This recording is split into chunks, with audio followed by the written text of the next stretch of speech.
जय हिंद दोस्तों। उत्तर प्रदेश जीके में जैसा कि मैंने आपसे वादा किया था कि उत्तर प्रदेश जीके की क्लास मैं लेकर आने वाला हूं, तो ये क्लास 2 पार्ट में आएगी। ये आज उसकी पहला सीजन है और इस सीजन में हम देखेंगे इस सेक्शन में राज्य का उत्तर प्रदेश राज्य से जितने क्वेश्चन बन सकते हैं पूरे क्वेश्चंस को डिटेल में देखेंगे। अगर आपको इसका पीडीएफ चाहिए होगा तो मेरे कमेंट बॉक्स में आप पीडीएफ बोल दीजिएगा या फिर मैसेज कर दीजिएगा, मैं बिल्कुल आपको ये पीडीएफ आपको भेज दूंगा। तो बिना देर किए क्वेश्चंस की सीरीज को शुरू करते हैं और देखते हैं कि उत्तर प्रदेश से क्या क्या क्वेश्चन बन सकते हैं, क्योंकि इस बार यूपी पुलिस के एग्जाम में क्वेश्चन घुमा के पूछने का पूरा आशंका है। क्यों है?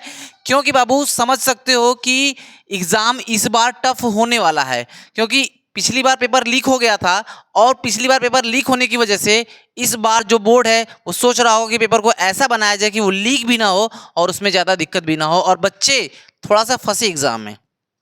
और उड़ती उड़ती खबर कहीं से ये भी आ रही है कि एग्जाम ऑनलाइन भी हो सकता है, तो इसके लिए भी आप रेडी रहिएगा।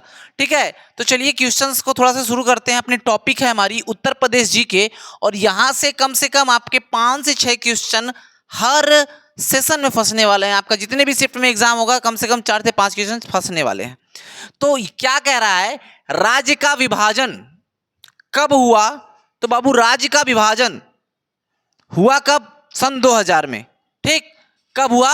9 नवंबर सन 2000 में उत्तर प्रदेश का विभाजन हुआ और विभाजन होने के बाद उत्तर प्रदेश से एक अन्य राज्य बना जिसका नाम था उत्तराखंड। और कितने जिलों को काट कर हुआ? तो यहां आपको दिखा है कि 13 जिलों को काट कर एक नया प्रदेश बनाया गया जिसका नाम रखा गया उत्तरांचल। ठीक है, किस आधार पे काटा गया? तो आप बताएंगे कि उत्तर प्रदेश को मैदानी भाग एवं उत्तराखंड को पर्वतीय क्षेत्र के रूप में बांट दिया गया और 9 नवंबर सन 2000 को एक अन्य प्रदेश बनाया गया जिसका नाम उत्तराखंड वर्तमान में है, जिसकी राजधानी देहरादून है। और उस वक्त उत्तर प्रदेश के 13 जिलों को काट कर एक नया प्रदेश बनाया गया। पूछा जाएगा निम्न में से कितने प्रदेशों को काट कर एक नया प्रदेश बनाया गया, तो आपको बिल्कुल बता देना है कि 13 जिलों को काटकर वर्तमान में उत्तराखंड का गठन किया गया। तो आपको इस पॉइंट से इतनी चीजें पता चल गई। दूसरा पॉइंट क्या है? राष्ट्रीय राजधानी क्षेत्र, जिसे आप एनसीआर कहते हैं। बेटा एक बात मैं आपको बताऊं कि एनसीआर क्या होता है। एनसीआर मतलब नेशनल कैपिटल रेंज, मतलब राष्ट्रीय राजधानी क्षेत्र। मतलब उत्तर प्रदेश भारत की राजधानी दिल्ली है, उसके आसपास के क्षेत्रों को दिल्ली के आधार पर ही डेवलप करने वाली एरिया को एनसीआर कहा जाता है। तो उत्तर प्रदेश के 8 जिले हैं जो कि एनसीआर में आते हैं। एग्जाम में आपसे पूछेगा कि उत्तर प्रदेश के कौन कौन से जिले एनसीआर में आते हैं या नहीं आते हैं, तो आप पूरा याद करके जाइए कि कौन कौन से आते हैं, बस वहीं से क्वेश्चन बन जाएगा। ठीक है, कौन कौन से हैं? 8 जिले हैं। पहले तो ये याद रखिए कितने जिले हैं? 8 हैं। पहला कौन सा है? मेरठ। पहले म वाला 2 है, तो म से मेरठ, म से मुजफ्फरनगर। फिर ग से भी 2 है, गाजियाबाद, गौतम बुद्ध नगर। फिर ब से भी 2 है, बुलंदशहर और बागपत। और बचता है क्या? हापुड़ और शामली। ठीक, बात समझ में आई? इस तरीके से याद करना है कि म से 2, ग से 2 और ब से 2। मेरठ और मुजफ्फरनगर, गाजियाबाद, गौतम बुद्ध नगर, बुलंदशहर, बागपत और शामली, मेरठ। ठीक, याद हो गया?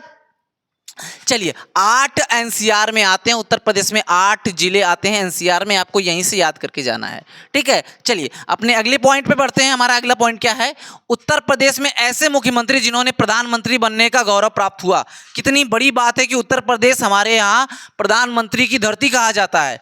जितने भी प्रधानमंत्री हुए, वर्तमान में भी जो प्रधानमंत्री हैं उत्तर प्रदेश से ही वो सांसद हैं। उत्तर प्रदेश वाराणसी से उनका सांसदीय क्षेत्र है, लोकसभा का क्षेत्र है। तो चलिए बात करते हैं कि उत्तर प्रदेश ने कितने प्रधानमंत्री दिए हैं। तो पहला ही नाम आ जाता है आपके किसानों के मसीहा चौधरी चरण सिंह, विश्वनाथ प्रताप सिंह। ऐसे 2 उत्तर प्रदेश के प्रमुख व्यक्ति हो चुके हैं जो कि उत्तर प्रदेश ने मुख्यमंत्री के बाद प्रधानमंत्री भी बने हैं उत्तर प्रदेश से। ठीक है, अगला नाम किसका आता है? अगला पॉइंट क्या आता है आपका कि उत्तर प्रदेश विधानसभा में ऐसे अध्यक्ष बताइए जो मुख्यमंत्री भी बने। मतलब कि विधानसभा के अध्यक्ष बनने के बाद तुरंत वो क्या बन गए? मुख्यमंत्री बन गए। तो इनका नाम क्या आएगा? बनारसी दास एवं श्रीपत मिश्रा। बाबू एक बात बता दूं, ये पॉइंट आपको किसी भी यूट्यूब चैनल पे मिल जाए तो आप मेरे कमेंट बॉक्स में बताइए कि हाँ सर ये मिला है। बहुत खोज के ये पॉइंट मैं ला रहा हूं क्योंकि एग्जाम इस बार टफ बनने वाला है। तो ऐसे पढ़िए कि एग्जाम में जाने के बाद आपको कंफ्यूजन हो ही ना। एक बार पढ़ के जाइए, नोट्स बना के जाइए, एग्जाम आते आते रिवीजन करते रहिए। मैं इसका प्रैक्टिस सेट भी लाऊंगा, जब प्रैक्टिस सेट लाऊंगा तो आपको कराऊंगा, ऐसे ही क्वेश्चन बन मिलेंगे आपको कि कौन सा ऐसा मुख्यमंत्री है जो विधानसभा के अध्यक्ष भी रह चुका है, बनारसी दास और आपका क्या नाम है, श्रीपत मिश्रा, दो ही हैं। ये क्वेश्चन को मैं बहुत अंदर से खोज के लाया हूं। आगे चलते हैं, ये क्या कह रहा है, वर्तमान में कौन है हमारे विधानसभा अध्यक्ष, 18वीं विधानसभा अध्यक्ष। अच्छा, अगर आपसे पूछ दिया कि वर्तमान में जो हमारी सरकार चल रही है वो कौन सी विधानसभा से चल रही है, तो 18वीं विधानसभा का चुनाव हुआ था और जो अगला चुनाव होगा 2027 में वो 19वीं विधानसभा चलेगी। तो 18वीं विधानसभा के अध्यक्ष कौन है, तो सतीश महाना है। कौन है, सतीश महाना। ठीक है, और क्या कह रहा है, 18वीं विधानसभा में महिला सदस्यों की संख्या कितनी है, मतलब कि वर्तमान में विधानसभा में कितनी महिला सदस्य हैं, तो आपको भूलना नहीं है, कितना है, 47। अच्छा, और क्या बनेगा कि 18वीं विधानसभा जो बनी है हमारी, उसमें विपक्ष के नेता कौन है, तो ये हैं आपके श्री अखिलेश यादव। किस पार्टी से हैं, समाजवादी पार्टी से हैं। ठीक है, इतनी बातें समझ में आई। अच्छा ठीक है, एक बार समझ लीजिए, इसको स्क्रीनशॉट लेना तो ले लीजिए, मैं पीडीएफ तो आपको भेजूंगा ही भेजूंगा। ठीक है, कमेंट बॉक्स में अगर आप बता देंगे कि पीडीएफ चाहिए, मैं आपको पीडीएफ भेज दूंगा। ठीक है, चलिए थोड़ा सा रिलैक्स हो जाते हैं। चलिए, अब क्या कह रहा है, बात को थोड़ा सा समझिएगा कि उत्तर प्रदेश में राष्ट्रपति शासन कितनी बार लगा है और कब कब लगा है। तो हमारे याद में तो 2 बार लगा है, जितना मैंने पढ़ा है कि 2 बार लगा है। कब कब लगा है वो देखते हैं। तो राज्य में पहली बार राष्ट्रपति शासन 25 फरवरी सन 1968 को लगा और 26 फरवरी सन 1969 में, मतलब लगातार 2 साल लगा। याद रखना है 1968 1969 सन याद रखिएगा, तारीख आपसे नहीं पूछेगा। इतना डीप में उत्तर प्रदेश पुलिस एग्जाम में नहीं जाएगा। दरोगा या एसआई का एग्जाम होता तो एक बार मैं सोचता भी, लेकिन Uttar Pradesh police constable exam में ऐसा नहीं होगा। ठीक है, तो बात आपको समझ में आ रही है। चलिए अगली बात करते हैं कि राज्य की विधायिका द्विसदनी विधायिका है। इसका अर्थ क्या है बाबू, थोड़ा सा इसके बारे में बात करते हैं। क्या क्या होता है राज्य की विधायिका में, तो राज्य की विधायिका में 2 सदन होते हैं। 2 सदन होते हैं, कौन कौन से होते हैं, एक होता है आपका विधानसभा, क्या होती है, विधान सभा होती है, और ये दूसरी क्या होती है, विधान परिषद होती है। क्या होती है, विधान परिषद होती है। ये 2 सदनी है। हर राज्य में ऐसा नहीं होता है, कुछ ही राज्यों में ऐसा प्रावधान है कि राज्य में 2 सदन होगा, कुछ राज्यों में एक ही सदन होता है, मतलब विधानसभा होती है, विधान परिषद नहीं होती। तो उत्तर प्रदेश का विधान परिषद कैसा है, विधान मंडल कैसा है, द्विसदनी विधान मंडल है, ऐसा याद रखिएगा आप लोग। ठीक है, तो इसमें कौन कौन से हैं, एक है आपकी विधानसभा और विधान परिषद। अगला पॉइंट क्या आता है कि लोकसभा में सीटों की संख्या कितनी है, तो उत्तर प्रदेश में जितनी लोकसभा सीटें हैं टोटल कितनी हैं, 80 लोकसभा सीटों पर चुनाव होने वाले हैं इस बार। कितनी, 80 लोकसभा सीटों पर चुनाव होने वाले हैं। तो क्या आंसर आपका मिलेगा, 80। क्या है बेटा, 80 आंसर है इसका। और दूसरी बात यहीं पे याद रखिएगा कि लोकसभा की 80 हैं, राज्यसभा की कितनी है, 31 सीटें हैं। राज्यसभा की कितनी सीटें हैं, 31 सीटें हैं। अब क्वेश्चन के अंदर जाते हैं, कह रहा है सर्वाधिक समय तक विधानसभा का अध्यक्ष कौन बना रहा। तो विधानसभा से मैंने 2 क्वेश्चन तैयार करवाए, एक देखिए यहां पर ये वाला, और दूसरा यहां पर, सर्वाधिक समय तक विधानसभा का अध्यक्ष कौन बना रहा, आत्माराम गोविंद खेर। कौन, आत्माराम गोविंद खेर। और एक है आपके केसारीनाथ त्रिपाठी, और ये दोनों लोग 3-3 बार बने थे, एक बार नहीं 3-3 बार बने। और कुल मिला के सोचो तो अगर 5 साल तक बने थे तो कितने साल बन गए, कुल मिला के 15-15 साल, 30 साल तक तो इन्होंने नहीं ले लिया। चलिए अगला क्या कह रहा है, हमने लोकसभा की सीटें याद रख ली। लोकसभा में कितनी सीटें हैं, लोकसभा में उत्तर प्रदेश में 80 सीटें हैं, राज्यसभा में 31 सीटें हैं।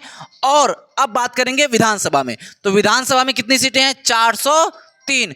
विधान परिषद में कितनी है, तो 100। अच्छा, अब क्या बात कर रहा है, अब तो यही क्वेश्चन बना है, अब यही क्वेश्चन छपेगा आपके एग्जाम में।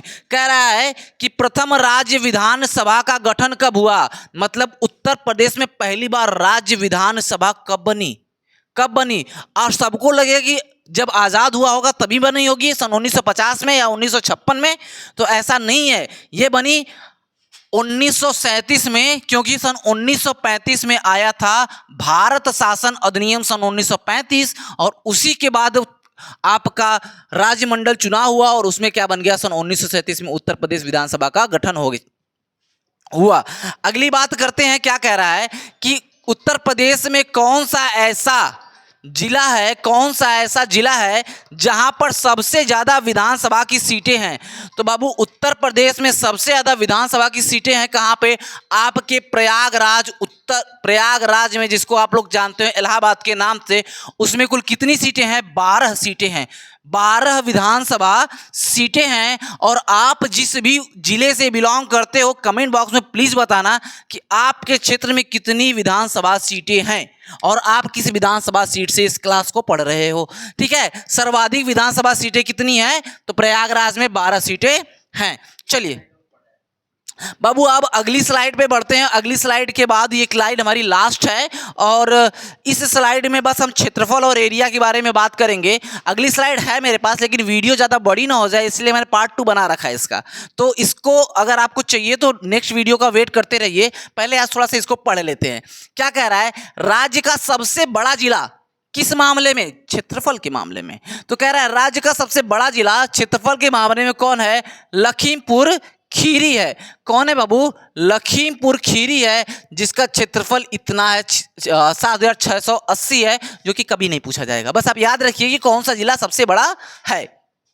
क्षेत्रफल के मामले में सबसे बड़ा जिला लखीमपुर खीरी है। क्षेत्रफल के मामले में सबसे छोटा जिला कौन सा है? तो आपका हापुड़ है। ठीक है, क्या कह रहा है अगला? सहारनपुर से सीमा साझा करने वाले राज्यों की संख्या क्या है? तो बाबू सहारनपुर 3 राज्यों से सीमा साझा करता है और सोनभद्र 4 राज्यों से सीमा साझा करता है। तो पहले सहारनपुर की बात कर ले कि कौन कौन से राज्यों से सीमा साझा करता है। तो पहला है आपका हरियाणा, हिमाचल प्रदेश और उत्तराखंड। और सोनभद्र की बात अगर बता दे तो सोनभद्र 4 राज्यों से सीमा साझा करता है। ये सोनभद्र मान के चलिए। और ये सोनभद्र करता है एमपी से। एमपी के बाद बात करें तो छत्तीसगढ़ से, फिर बिहार से, और बिहार के बाद आपका झारखंड से। ये 4 राज्यों से सीमा साझा करता है कौन? सोनभद्र। ठीक है बाबू, इतनी बातें समझ में आई हैं आपको? चलिए अब चलते हैं अगले पॉइंट पे। अगला पॉइंट क्या है? राज्य में कृषि जलवायु क्षेत्र कितना है? इस पे एक अलग वीडियो बनाऊंगा कि उत्तर प्रदेश में कितने जलवायु क्षेत्र हैं। 9 हैं और वो कहां कहां है, कैसे कैसे क्वेश्चन पूछा जाएगा। ये बहुत इंपॉर्टेंट टॉपिक बन जाता है। तो कह रहा है कि उत्तर प्रदेश में कितने कृषि जलवायु क्षेत्र हैं, तो इतना याद रखिए पहले कि कितने हैं, 9 हैं। उसके बाद कह रहा है कि राज्य में बहने वाली प्रमुख नदियां कौन कौन सी हैं। ये तो आपको इतना पता ही होगा कि कौन कौन सी नदियां प्रमुख नदियां हैं। तो ये है आपकी पहली गंगा है, यमुना है, रामगंगा, गोमती, घाघरा। राज्य की सबसे लंबी नहर प्रणाली शारदा नहर